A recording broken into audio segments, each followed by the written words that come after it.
সুপ্রিয় দর্শক মণ্ডলী, আপনারা সবাই জানেন যে আধার কার্ডে ফ্রিতে ডকুমেন্টস আপডেট করার শেষ তারিখ ছিল এই জুন, মানে 14ই জুন 2026 পর্যন্ত।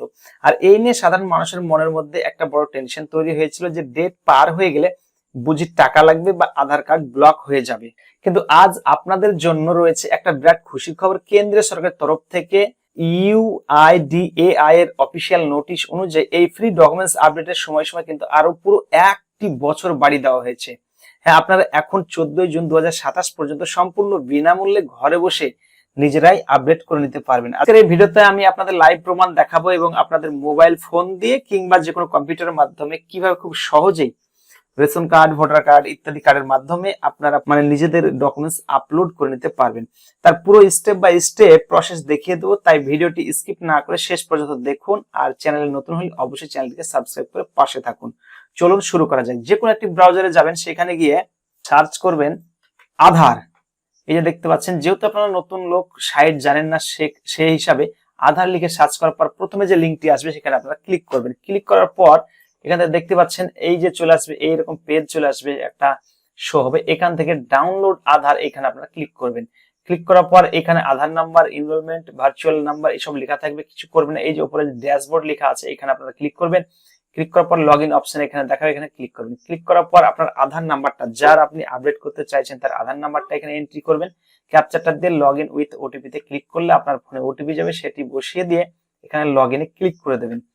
ক্লিক করার পর দেখতে পাচ্ছেন কর্নারে একবার ক্ষুদ্র একটি চিত্র দেখা যাবে, এই ছবিটি হচ্ছে আপনার। এখান থেকে আপনি একটু নিচের দিকে স্ক্রল করবেন। আপনি ইতিপূর্বে কোনো আধার কাজ করা থাকলে তার স্ট্যাটাস এখানে নিচের দিকে চলে আসার পর দেখতে পাচ্ছেন ডকুমেন্ট আপডেট। এটা কিন্তু 14/6/2027 পর্যন্ত বাড়িয়ে দেওয়া হয়েছে। এটা ছিল 14/6/2026, অর্থাৎ আগামীকাল বা 14 তারিখ, 14ই জুন কিন্তু এটা শেষ হয়ে গিয়েছিল, কিন্তু এটিকে পুরো 1 বছর বাড়িয়ে দিয়েছিল। আপনারা দেরি করবেন না, 1 বছর হাতে পেয়েছেন বলে ঢিল দিয়ে বসে থাকবেন না, আপডেট করবেন। তারপর নিচের দিকে এখানে ক্লিক করার পর নিচের দিকে একটু স্ক্রল করে দেখবেন কি দেখাচ্ছে যে objective of document update service. এখানে ডকুমেন্ট আপডেট সার্ভিসের কথা বলা হয়েছে, হাউ ইট ওয়ার্কস, অর্থাৎ কিভাবে এটা করবেন সেটা কিন্তু এখানে বলা হয়েছে। আপনারা নেক্সট বাটনে ক্লিক করবেন। ক্লিক করার পর দেখতে পাচ্ছেন এইভাবে স্টেপ স্টেপ কিন্তু আপনাকে পার হতে হবে। প্রথমে ভেরিফাই কি করা, অর্থাৎ আপনার ডকুমেন্টস যেটা রয়েছে, পার্মানেন্ট অ্যাড্রেস এবং আপনার ডেট অফ বার্থ প্রুফ হিসাবে বা যে ডকুমেন্টস গুলো রয়েছে সেগুলো আপলোড করার কথা বলছে। ঠিক আছে, নেক্সট বাটনে ক্লিক করবেন। এখান থেকে দেখতে পাচ্ছেন আপনি আপনার সমস্ত তথ্য কিন্তু এখানে শো হবে, আপনি দেখতে পারবেন। ক্লিক করার পর সমস্ত তথ্য ঠিকঠাক থাকলে নিচের দিকে এগিয়ে যাবেন। এগিয়ে যাওয়ার পর যখন এখানে ভেরিফাই ক্লিক করতে হবে, ক্লিক করার পর নেক্সট বাটনে ক্লিক করবেন। ক্লিক করলে দেখতে পাচ্ছেন যে 2 MB-র মধ্যে আপনাকে ডকুমেন্টস আপলোড করতে হবে, সেটা জেপিজি, পিএনজি এবং পিডিএফ। তো জেপিজি তো 2 MB-র মধ্যে সেভাবে সম্ভব না, আপনাকে পিডিএফ অবশ্যই বানাতে হবে, কারণ ভোটার কার্ড যদি আপনি আপলোড করেন সেক্ষেত্রে তার 2টি পেজ রয়েছে, 2টি পেজের মধ্যে একটি করলে তো হবে না, দুটোকেই কিন্তু আপনাকে আপলোড করতে হবে। তাই পিডিএফটা বানিয়ে নেবেন। বিভিন্ন অ্যাপ রয়েছে, আমি ইতিপূর্বে বিভিন্ন আমার ভিডিওতে বলে রেখেছি কিভাবে আপনারা পিডিএফটা বানাবেন। নিচের দিকে একটু চলে আসবেন, সবকিছু তথ্য দেখে নেবেন। এখানে অনেকগুলি ডকুমেন্টস রয়েছে, তার ক্ষেত্রে তো এখানে আপনার কোন ডকুমেন্টসটি আপনার কাছে আছে, বিশেষ করে বলে রাখি যারা ডকুমেন্ট আপডেট করছেন তারা বিশেষ করে রেশন কার্ড, অর্থাৎ রেশন কার্ড এবং তাদের যে ভোটার কার্ড, এটা কিন্তু অনেকেরই রয়েছে। যদি বাচ্চা 18 নিচে হয়ে থাকে, তাদের যদি ভোটার কার্ড না হয়ে থাকে, সেক্ষেত্রে তারা উভয় ক্ষেত্রে রেশন কার্ডটি আপলোড করে দিতে পারবেন। রেশন কার্ডটি অবশ্যই ঠিকঠাক ভাবে আপলোড করবেন। রেশন কার্ডটা যেটা দিবেন সেটা যেন অবশ্যই দিন, মাস, বাবার নাম, নিজের নাম সব আধারের মতো করে ম্যাচ হয়ে থাকে। কোন রকম ভুল ত্রুটি থাকলে কিন্তু আপনার এক্ষেত্রে আধার আপলোড করাটা রিজেক্ট হয়ে যেতে পারে। এখানে যেসব ডকুমেন্টস এর কথা বলা হয়েছে, যে আপনি এখানে দেখতে পাচ্ছেন যে ড্রাইভিং লাইসেন্স থেকে শুরু করে কোনো মহিলা যদি একা থাকে, যদি ডিভোর্স থাকে, সেক্ষেত্রে তার ডিভোর্স সার্টিফিকেট দেখাতে পারে। তারপরে কোথাও ধরুন আপনার এখানে মাধ্যমিক পাস যদি কেউ হয়ে থাকে তার সার্টিফিকেট দিতে পারে। যে কোনো ডকুমেন্টস, জব কার্ড থাকলে জব কার্ড দিতে পারে। এইরকম ডকুমেন্টস এর মধ্যে মোটামুটি যাদের ডকুমেন্টস হাতের গোড়ায় রয়েছে তারা যে কোনো ডকুমেন্টস দিয়ে কিন্তু আপলোড করতে পারবেন।